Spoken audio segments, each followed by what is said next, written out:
give life, you are love. You bring light to the darkness. You give hope, you restore every heart that is broken. Great are you, Lord.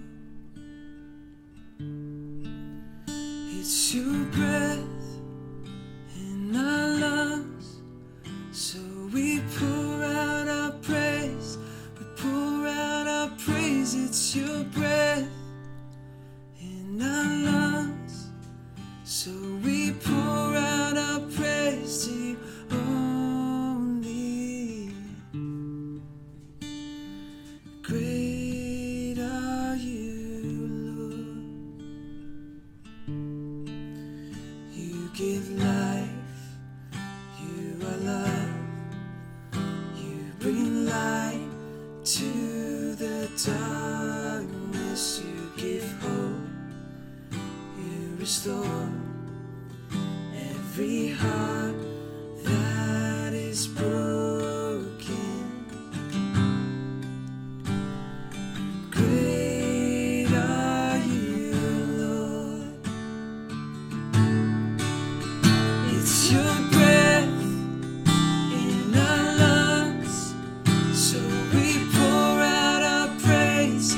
We pour out our praise. It's your breath in our lungs, so we pour out our praise to you only. Great are you, Lord.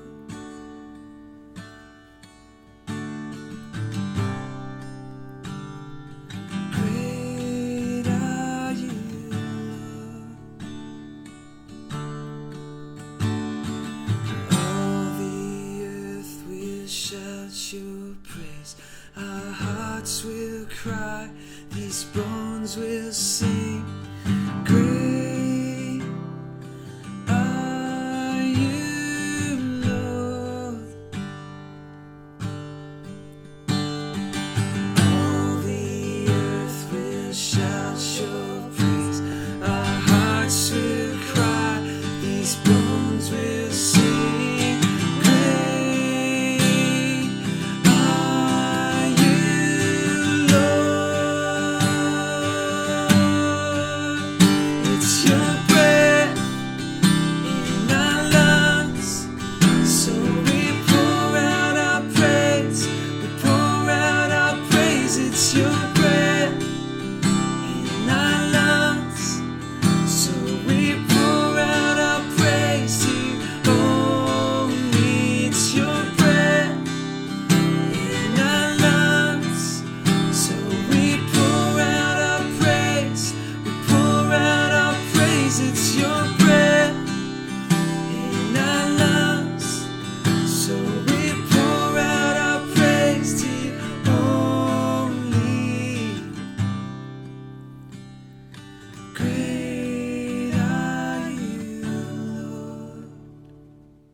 Hey everyone! I want to bring us to Psalm 112 today. Verse 1 says, "Blessed are those who fear the Lord, who find great delight in his commands." And then down in verse 4 we read, "Even in darkness, light dawns for the upright." I love the word picture that gives us. You think of a sunrise, right? That ball of fire slowly coming up over the horizon, piercing the darkness, changing everything. It's such a symbol of hope. Have you ever wondered why? Why did God use these rhythms of day and night, over and over again? Darkness turning into light. What's the point of it? I wish we could sit over a cup of coffee and have a conversation about it, but for right now, let's go back to the very beginning, the beginning of time, when God is creating this amazing world that we live in. And the very first thing that he speaks into existence is light. Let there be light. But do you remember what happens after that? It tells us that He separated light from darkness. How? How were light and darkness so much together that he could even separate them in the first place? But if we think about it, maybe God was setting an example here for us. Think. Where in your life do you need to separate light from darkness?